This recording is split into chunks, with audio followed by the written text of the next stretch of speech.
Hello, my friend. Welcome back to Mulenge Speaks series. Today we're gonna talk about part 8.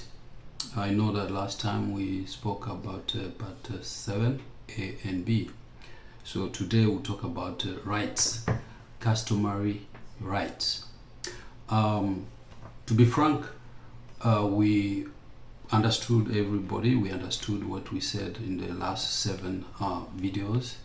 We tried to make a case that before the Banyarwanda came into the region, Eastern Congo, there were already some people living there. And so the tribe or the indigenous people or the Congolese of origin, namely the Babembe tribe, the Barega tribe, the Bafuliru tribe, the Bavira tribe, the Banyidu tribe, and up to the north, the Bashi tribe, we are all claiming our customary rights as Congolese of origin. Unfortunately, the Banyarwanda also are claiming the same thing, which we know that one kingdom cannot have two kings. It does not happen. It has never happened. One kingdom cannot have two kings.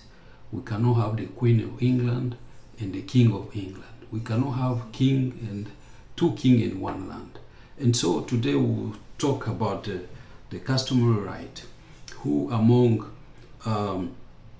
the two belligerent here, who among the two has the right to what he or she is claiming? And so if you are in the United States or if you are in Canada, for instance, for you to better understand the situation that is going on in the Democratic Republic of Congo, you have to understand the situation of Native American or Indian American or Aboriginal Canadian, so that you can understand what's going on in Congo.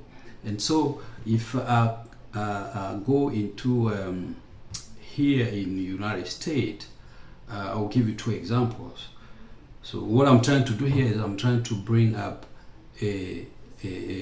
I'm trying to open up your mind so that you can understand what the Indian American are going through, or what are their rights and why they are claiming their rights, why they want to preserve their rights or protect their right, or the Aboriginal Canadian, why they want to protect their rights, so that you can understand why also the Bafuliru, especially the Bafuliru and the Bavira, why they claiming to protect and preserve their customary right. And so, for example, if we take here, down here in America, if we take Professor Robert J. Miller in his article, America, Indian and the United States Constitution, he wrote, I quote, "When the European countries came to North America, they dealt with native tribal government as sovereign government, that is, as government that had independent and supreme authority over their citizens and territory." This statement aligns with Article 1, Section 8, at Clause 3 of the USA Constitution, which reads, I quote, "The Congress shall have power to regulate commerce with foreign nations and among the several states and with the Indian tribes." So even the Constitution, our founding father here in America, considered that the tribal leaders, or these countries, different nations, they are in themselves governments. And so they thought better to deal with them at the same level. And so they put in their Constitution that the Congress shall have power to regulate commerce with the Indian tribes. And so we know, based on the history, that Indians have been suing the government, the United States government, over handling or mismanagement of these lands or history sites or ancestral treaties. And the government of the United States have been paying millions of dollars. And so we can even, in recent years, we can even quote President Obama when he was then Senator Obama, in his speech at the Crown National Reservation in Montana in May 2008, he said, I quote, "My Indian policy starts with honoring the unique government-to-government relationship and ensuring treaty responsibilities are met." So he even considered that the Indian tribes, the nations, the First Nation here in America, he treated them government-to-government level. So we can understand that here, the native nation, Native American, predate the United States of America. The same way the indigenous native tribal in Congo, namely today what we are talking about here, the Bavira, the Bafuliru, the Bashi, the Babembe, the Barega, the Banyindu, predate the Congo Free State, predated the Belgium Congo, and predated the Democratic Republic of Congo. So when the Belgium came and occupied the land that we know today as the Congo Democratic, they found state countries. We saw in our last message how George West called the Bavira land. He called it the Vira country. So a country can be a country without a government, where we have the president, but here in this case is a king, and the king must have a government. So as you see in America, we also see in Congo. What about Canada? In Canada, we have the similar situation. In Canada, the Royal Proclamation of 1763 by the King of England reads, I quote, "Aboriginal title has existed and continue to exist." In Section 35 of the Constitutional Act of 1982, it says, I quote, "The existing Aboriginal and treaty rights of the Aboriginal people of Canada are hereby recognized and affirmed." So you cannot recognize something that does not exist. You cannot affirm something that does not exist. So even the King of England in the 18th century already recognized that the Aboriginal people had right to self-determination and self-government. And so that's what the people, the Bavira people and the Bafulero people are fighting for in Eastern Congo, in the district of what they used to call the district of Uvira. That's not enough. Citing this particular section 35 of the Act of 1982, if we read justice.gc.ca, the statement says, Section 35 of the Constitutional Act of 1892 recognizes and affirms Aboriginal rights, right related to the historical occupancy and the use of the land by Aboriginal. This is to help Aboriginal people preserve their customs and tradition for future generations as continuing cultural practices. Section 35 also recognizes and affirms treaty rights, which are specifically set out in agreement between the Crown and particular group of Aboriginal people. So my friend, we are trying here to demonstrate the reason why the people of Uvira, namely the Bavira and Bafulero, are fighting for their original rights, because they predated the Congo Free State, they predated the Belgium Congo, and they predated the Republic Democratic of Congo. And so, if you have an idea of what's going on, how we consider the Native American and the Aboriginal American, the Inuit, and the First Nation, and others in Canada, if these Native American and Aboriginal Canadian have rights that they cannot be changed, that even the Constitution of Canada, of the United States, cannot just blew out and destroyed. That is what also the Bavira and Bafuleru tribes are fighting for. Those are inherited rights. And so, in our country, in Democratic Republic Congo, these rights are very well described in all the constitutions of the country, from the founding time to this present day. For example, if we look in the Constitution of Lualaba of August 1st, 1964, Article 49 states, I quote, in French it says, "Les matières suivantes sont de la compétence concurrente de la République et des provinces." 1. Les droits civils et les droits coutumiers. In English it says, without prejudice to other disposition of the present Constitution, the following matters are under the concurrent competence of the Republic and its province. 1. The safeguarding of fundamental rights as consecrated in the present Constitution. And 2. The civil rights and customary rights.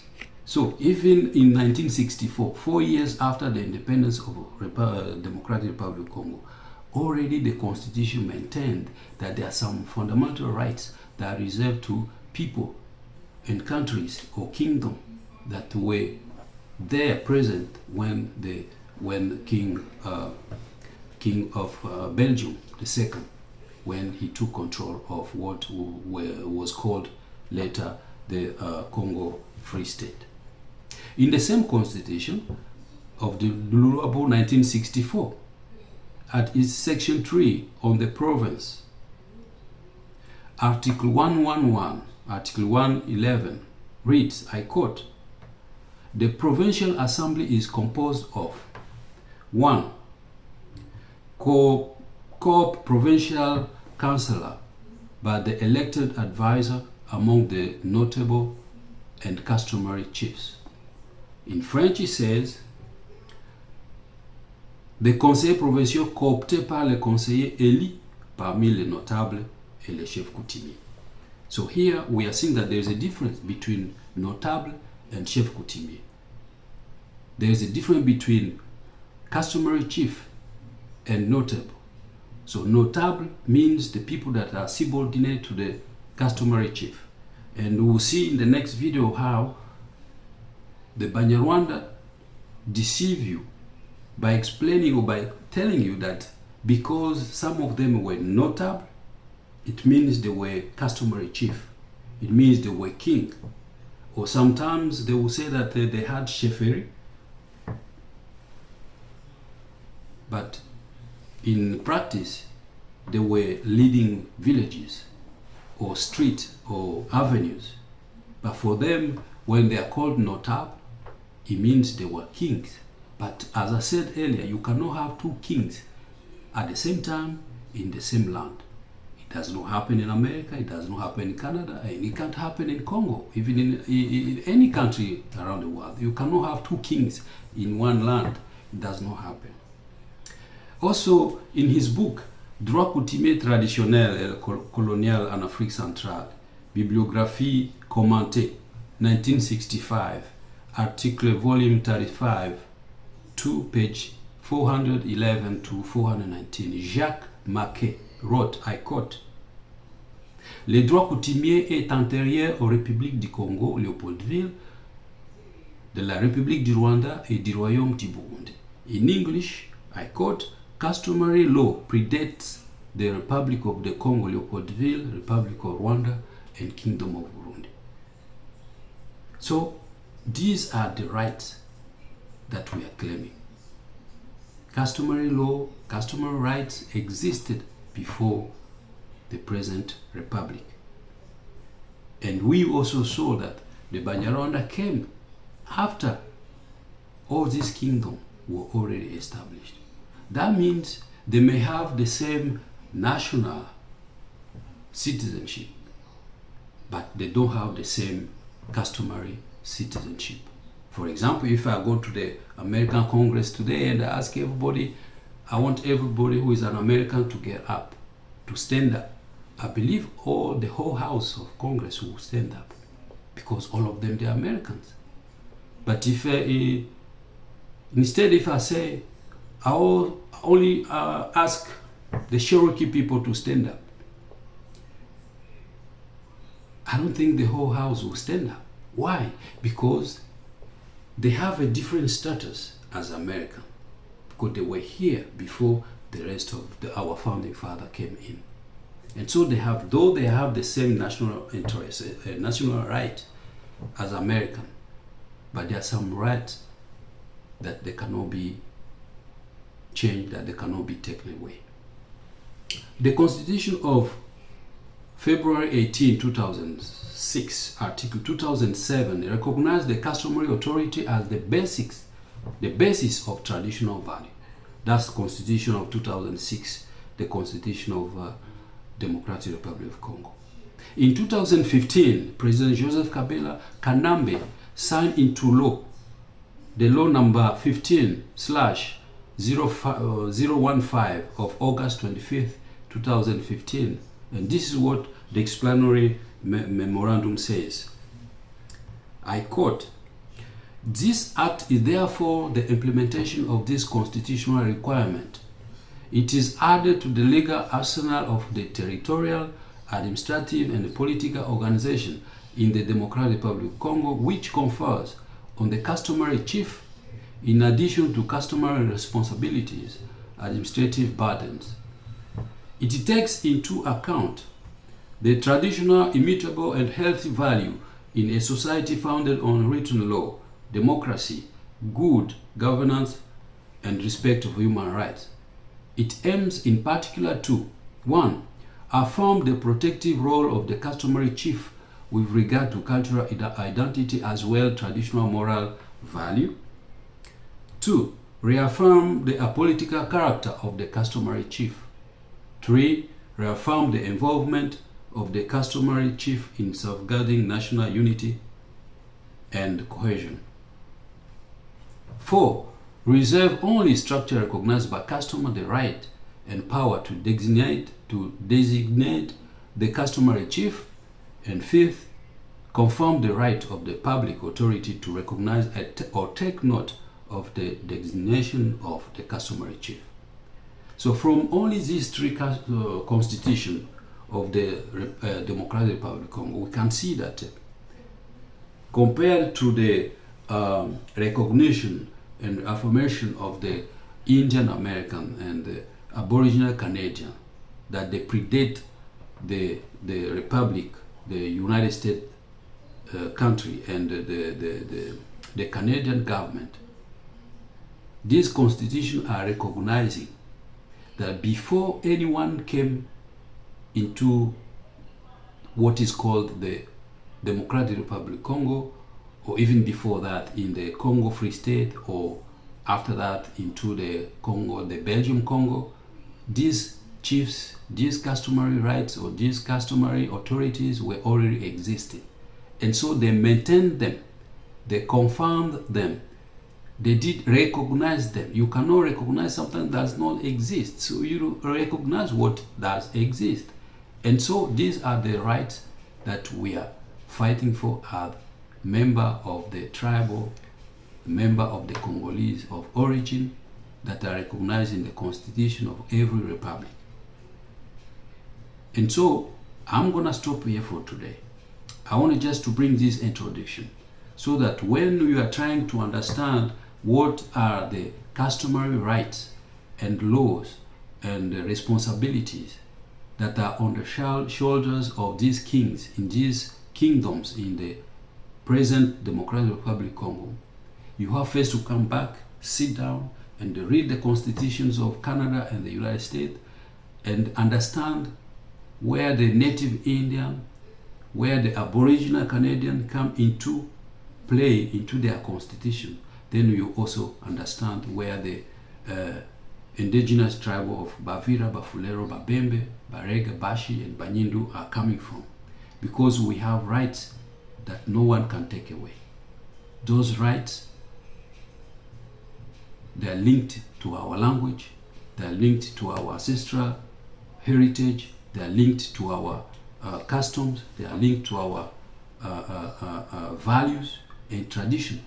And we as countries, states, together we formed what they called the nation of Congo. So Congo did not exist without those countries, without those states, without those government. And so the colonial power decided to recognize them and put them into their constitution. So tomorrow or the next time I produce another video, we'll be waiting for number 9, and there now we'll explain how the Banyarwanda now, they are claiming the same right, not as Congolese from Rwanda descent, but as Congolese of origin. And so we have to explain to you, where are they claiming that right? For example, I'll show you that they are claiming the same right in Bijombo, which is in the kingdom of the Bavira, and they are claiming the same right in Mulenge, which is in the kingdom of the Bafulero. They are claiming the same right in Itombwe, which is in the kingdom of the Barega, and they are claiming the same right in Minembwe, which is in the kingdom of the Babembe. In 4 places, they claim rights, customary right, but we have shown that nowhere in those kingdoms they came before 1800. So, my dear friend, I'll stop here for today. I hope that you like, and don't forget to read the description and like, and after that, if you have a comment, post it, and also share, and don't forget to subscribe, and hope to see you next time. Thank you and good night.